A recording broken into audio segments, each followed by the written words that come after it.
Start করলাম। সেই প্রথমে মিনিয়েচার লাইটগুলো দেখে আমি তো অনেকখানি ভিডিও বানিয়ে ফেলেছিলাম। তো যাই হোক, তারপরে চলো তোমাদের দেখাই আমাদের ব্রাইডকে। আজকে ব্রাইড ছিল আমাদের একটা কলেজ ফ্রেন্ড। তো এই যে হলো ব্রাইড, খুব সুন্দর মিষ্টি লাগছিল ওকে দেখতে। তারপরে এই যে আমাদের জিজুও চলে এসেছে।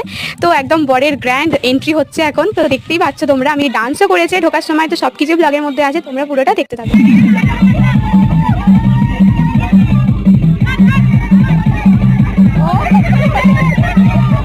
তারপর আমাদের এখানে যখন বিয়ের যেখানে ব্যবস্থা করা হয়েছিল সেখানে আমরা চলে এসেছিলাম, দেখছিলাম আর কি সব হচ্ছিল, বিয়ের সব সরঞ্জাম। এখন আমাদের ব্রাইডকে নিয়ে আসেনি আর কি। তার আগে আমরা এখানে খেতে বসে পড়েছিলাম, কারণ কি আমাদের তো বাড়ি আসতে হতো, তাই আমরা তাড়াতাড়ি খেতে বসে পড়েছিলাম। তাই আমাদের বাড়ি আসতে 11টা বেজে গিয়েছিল। তো যাই হোক, আজকের মেনুতে যা যা আছে সবই আমি তোমাদের সাথে শেয়ার করলাম, বাকিটা তোমরা দেখতে থাকো।